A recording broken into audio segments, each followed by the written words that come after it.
Hi, everybody, and welcome to this on-demand session as part of the NCEA conference for 2021. My name is Kathy Link, and this session is retention techniques that work for elementary schools. I'm delighted that you're with me today. I've been consulting exclusively to Catholic schools across the country for the last 9 years, and my particular passion is really around elementary schools and particularly enrollment management. Within that big framework, I'm really excited to talk to you about retention because retention is the one thing that you can be paying a little more attention to help maintain and grow your school's enrollment. So when we talk about enrollment, remember we're looking at three big numbers: your total enrollment goal, the number of children in your school that you think you can keep, and then the number of new students that we need to recruit to get to that total enrollment goal number. So over the course of the presentation, I'm going to share with you some techniques that I have seen work at schools across the country of all different sizes in all different kinds of communities. And I hope that you'll take away from the presentation those things that you think can be most successful for your school in your community to help reach your goals. So let's dig into the presentation. So let's talk a little bit about what is strategic enrollment management. When we talk about enrollment management, old language used to just say sort of admissions, right? But then toward the late 70s or early 80s, Boston College actually came up with this concept of enrollment management, meaning that we needed to pay as much attention to keeping those students that we brought into our school. The more we could keep them, the less strain it put on recruitment efforts. So you can imagine how this works at the collegiate level, where we're paying attention to all kinds of things like financial aid and student life and all those kinds of things to help retain the students that we brought in. I started my early career in college admissions, and at that point, the rule of thumb was that it cost 7 times more to recruit a student than it did to keep a student. So obviously, it's in our best interest to pay attention to keeping those students that we're bringing into our school family. In elementary schools, our best practice retention rate, 88 to 93%. And again, this might vary from community to community. Sometimes you might be in a community where there's a military base or where there are large corporate headquarters, so that your families are kind of in and out a little bit more than might be the norm.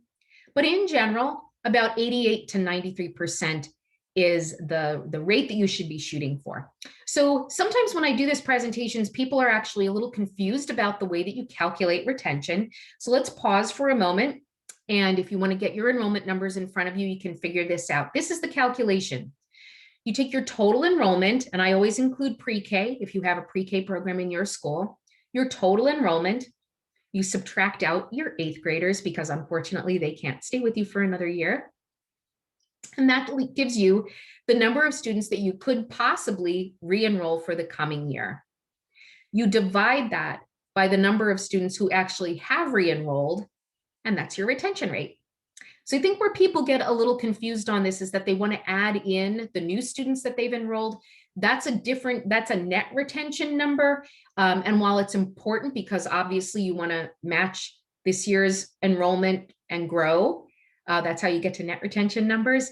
What I'm really concerned about today is just concentrating on your current families, the kids who are already in your school, and keeping them so that it puts a little less strain on recruitment efforts. So if we were going to talk about why families leave, there are 4 big attrition flags that you can watch for in your community among your students. And these are those 4 big flags. Number 1, the student is struggling academically. Number 2, the family is struggling to pay tuition. Number 3, that student is consistently absent or late. And number 4, the student just isn't connecting socially within the school community. So let's pause and talk about each of these for a minute. If we were to talk about this from the flip side and talk about the reasons why families come to our schools to begin with, we would be talking about these 4 big things. The reasons why people choose Catholic schools, typically in this order, but sometimes the order gets shifted around a little bit: academics, safety and security, behavior and discipline, and faith. So there are the four big reasons why people come to the school.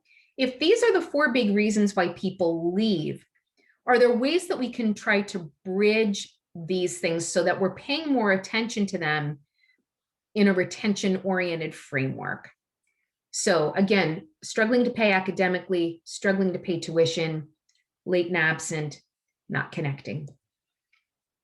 Retention then is about delivering on your big brand promise by creating the exceptional family experience. This is really what it's all about, creating the exceptional family experience. What can we do to keep our families connected, to help the kids be successful, to be compassionate, to meet families where they are, to provide a robust faith life, right? That's what we're doing here. We're delivering on that promise that every child in your school community will be known and loved, and that we're going to create the best possible experience that we can for every family. So if we were to divide my techniques into some big categories, here's the first one. Category one, deliver on that promise. So I think we always need to be in continual improvement mode, especially around those four big reasons why families come in the first place. So are we consistently evaluating our academic product? Are we truly delivering superior academics? I think it's great to be in continual improvement mode around that, being honest with ourselves, evaluate the academic offerings.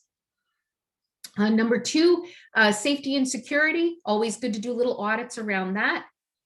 Behavior and discipline, do you have a stated behavior code, a code of conduct in your handbook? And if you have it, is it enforced? How is it enforced? What do penalties look like around that? Or are you using a restorative kind of system for discipline? And then finally, your faith life in your school. How is that coming to life? Now, I know this year, some of these things are a little bit tough, especially if you're working in a hybrid or a virtual environment this year. But there are certainly things that you can do to keep your families informed about these things, to keep people engaged, to keep your faith life strong among your community. Live stream school mass. Consider having virtual prayer services, or maybe a live rosary every Friday for your grandparents to Zoom into. So there are things that we can do even in a virtual environment to be in this continual improvement mode. Secondly, let's really think about our customer service. So there are, you have only one chance to make a first impression on a family.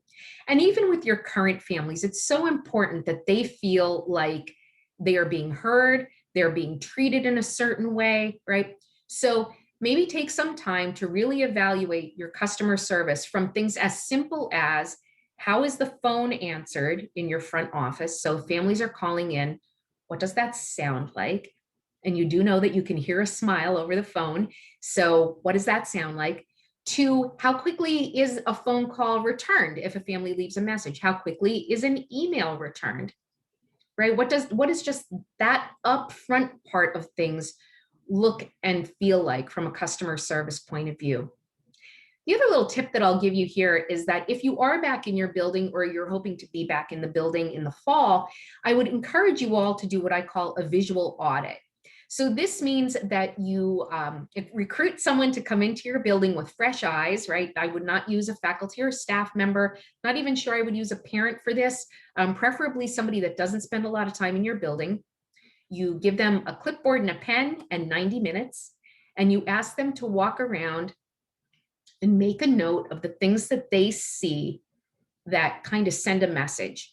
The peeling paint in the third grade classroom, the light that's out on the second floor, the outdated calendar that's still hanging up, the lack of artwork hanging up in the hallways, whether or not the school feels clean.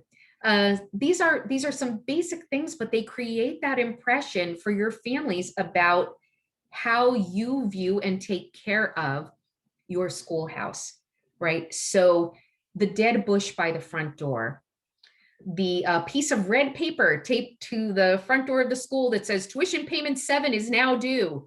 These are not necessarily great ways to greet your guests. So that little visual audit tends to be a really handy thing, because frankly, friends, sometimes we just don't see it. You know, those things that have been stacked up in the corner for 2 years, you didn't even realize they're there anymore. But a new guest into your school or a family coming into your school might see that and form a certain impression of us that is not the impression that we want them to have. Okay, second big category, make time your friend. I think all too often we find ourselves in a situation where we're crunched for time. We're up against deadlines, or we have 15 things happening at once, but maybe nothing's happening for the next 3 weeks and nothing happened for the 3 weeks before.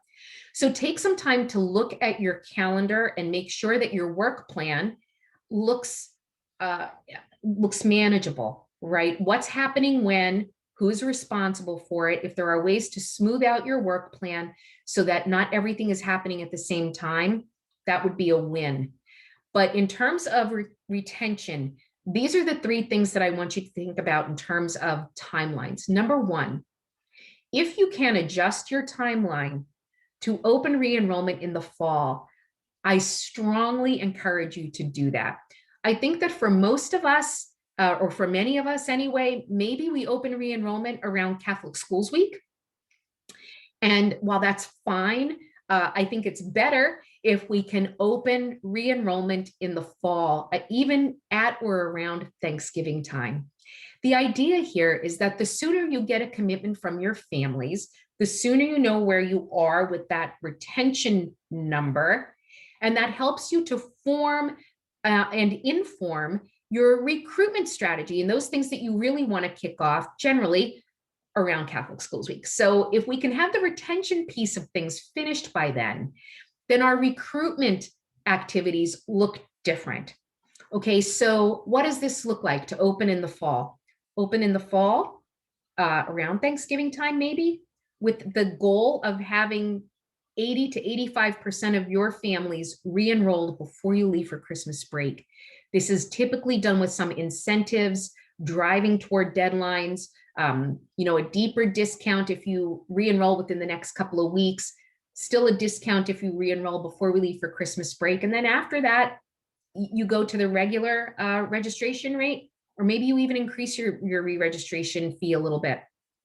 So driving to those deadlines, why? A, as I said, helps to inform your recruitment strategy.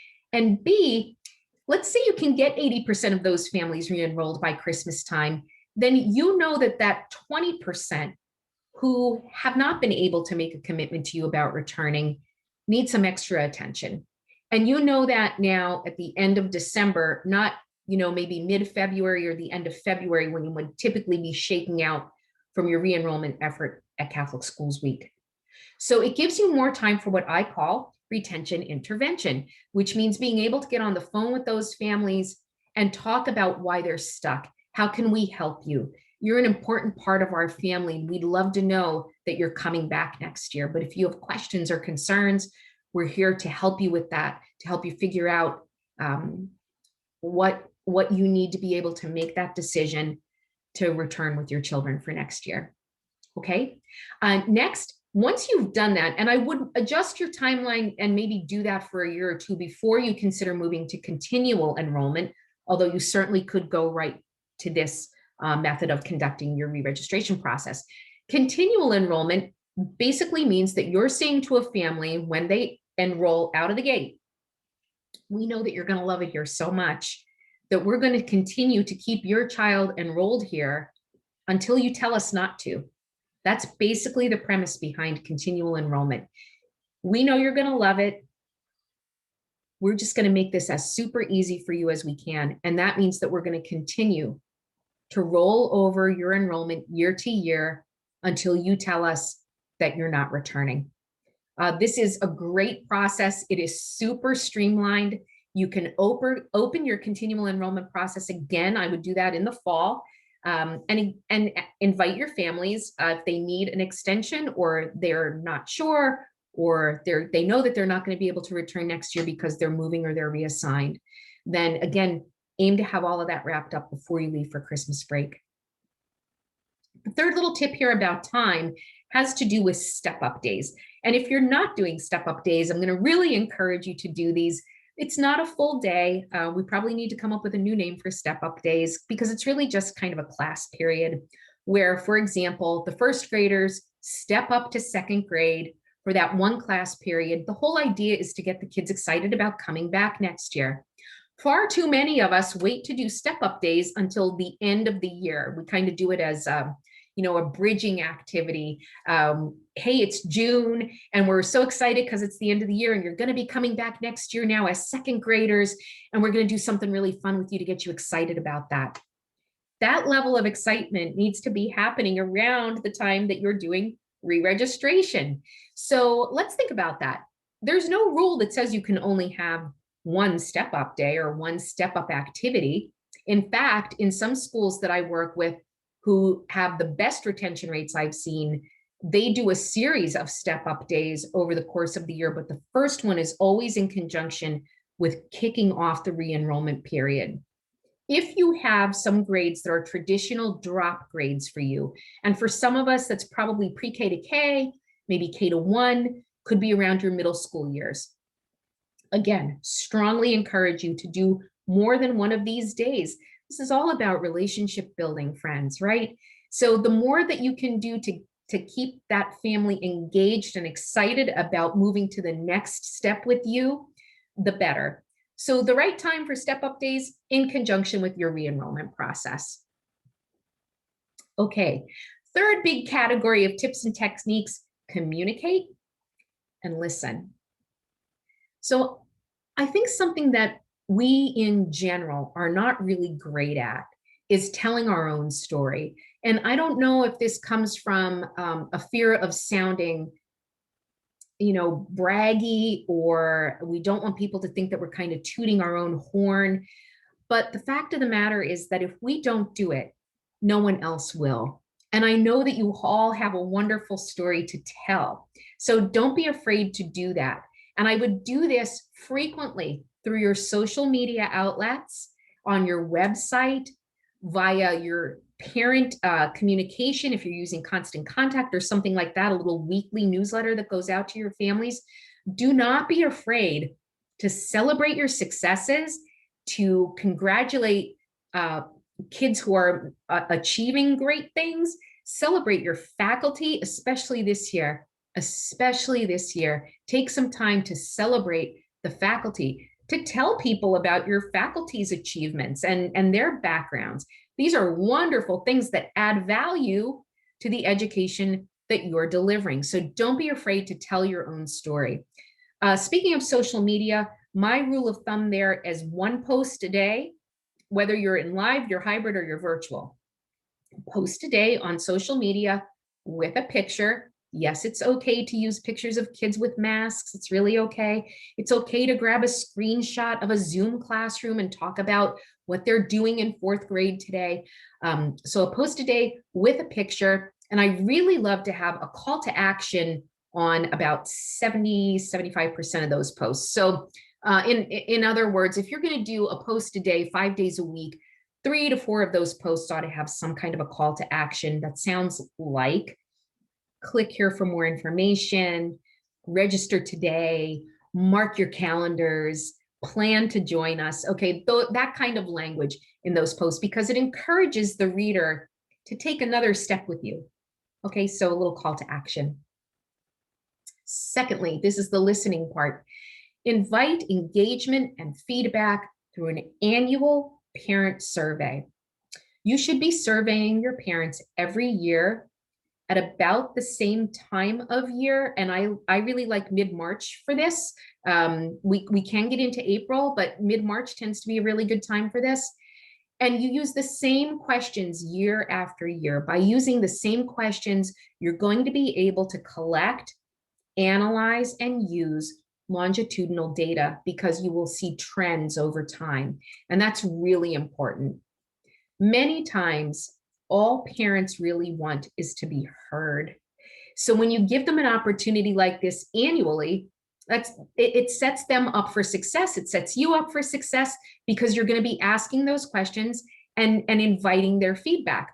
At the end of the survey, and this survey tool is something that's easily constructed in SurveyMonkey. I also like to use a couple of open-ended questions at the end. And those questions typically are, tell us 3 things that you love about our school, and tell us 3 things that you think we need to improve. This sets you up for a year-long cycle of communication with your families, all based off of that one question, those 2 questions on your survey.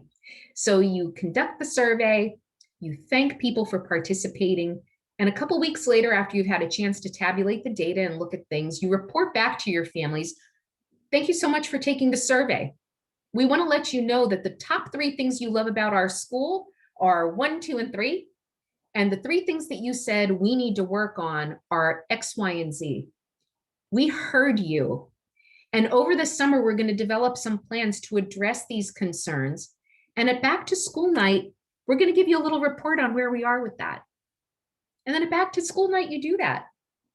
And then maybe at Catholic Schools Week, you deliver kind of a final report. Hey, thank you so much. We were able to fix this. This is something that's going to take a little time. And this is something that we just don't think we're really going to be able to do. Honesty, transparency, authenticity in your communication. And if you deliver that message around Catholic Schools Week, then when you ask them to take the survey 6 or 8 weeks later, it's much more likely that they'll participate in that. So delivering back the results is a super important part of this. Again, great retention tool because you're inviting the feedback and you are responding. Okay. Next, data. If you are not collecting, analyzing, and using data around retention, you may be missing an opportunity for improvement on your recruitment side, and even around engagement of other people in your school community to be more active participants in the retention effort. So collect, analyze, and use this data. I have a wonderful little tool that I'm going to share with you on the next slide that helps us to manage both current enrollment during the year, starting with your opening day numbers, managing new kids who come, kids who leave, and inquiries for the current year. That feeds into the second page of an Excel workbook, simple little tool, where you can then start to manage re-enrollment, inquiries, withdrawals, who's in, who hasn't responded. And using this data, again, is going to help inform your strategy around recruitment. One of the most important things that I love about this tool is that it also tracks for you, formulas are already built into the tool, retention by grade. So you can see, and again, if you do this over time, you're going to see those trends. You know, again, I think most of us tend to think of those drop years as pre-K to K, K to 1, maybe middle school, but maybe there's an issue after 2nd grade. That tends to be a sacramental year for some of us. So are people staying for the sacraments and then leaving? What can we do about that? How can we proactively address that trend if it's a trend, right? And we only know that if we collect and use this data over time. And then secondly here, just a reminder to always evaluate the success of initiatives that you're doing. If you adjust your timeline, what do your numbers look like at Catholic Schools Week this year versus Catholic Schools Week last year? How do those numbers continue to change over the course of the spring? If you're able to devote more time to recruitment, are your recruitment numbers improving earlier during the course of your school year? Did you offer an incentive, a discount incentive? Did it work? Was it deep enough, right? So always track the success of anything new that you're doing to determine whether or not that's something that you want to continue to live in your work plan. Friends, this is the enrollment tracking report that I use with all of my schools. This is page 2 of a 2-tab Excel workbook. And as you can see, this is the report that I was talking about that tracks retention by grade, your re-registrations, new, pendings would be those people that are kind of in process. Maybe you got paperwork, but not the registration fee. As an example, students who tell you that sadly they cannot return, your inquiries, you can track projections, and anything on this form that is shaded is a formula column. So all of this is automatically calculated for you. You can see that this school that I'm using as our example has an outstanding 96.96 retention rate. This is a school that opened their re-enrollment last October.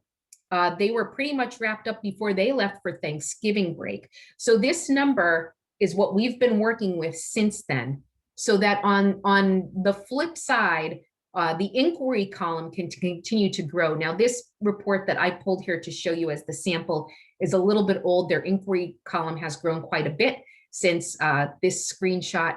So, but what a wonderful way to have everything right in front of you in one snapshot. This is a great tool to use to share with your boards, to share with your faculty, to share with others inside your school community who might be involved in your recruitment and retention efforts. Maybe you have a recruitment team or an Amen team at your school. This is a great way to share a snapshot of a whole lot of data that's going to help you do a great job of refining your strategies. Okay, and then to some of that point, many hands make light work. So it's really important that you educate your faculty and staff about their critically important role in enrollment management overall. But I would even say most importantly in retention. Is recruitment everybody's job? Absolutely. Do we need faculty to be involved in our recruitment efforts at open houses, reaching out to inquiries? Absolutely. But I think even more so on the retention side, because the fact of the matter is some of the children in your schools are spending more waking interactive hours with their faculty members, with their teachers, than maybe they even are with their parents. So the impact that your teachers have on that child's exceptional experience is critically important. And I hope that they understand that. If they don't, it's really worth doing a little in-service with your faculty and staff about their role in enrollment management, and particularly around retention.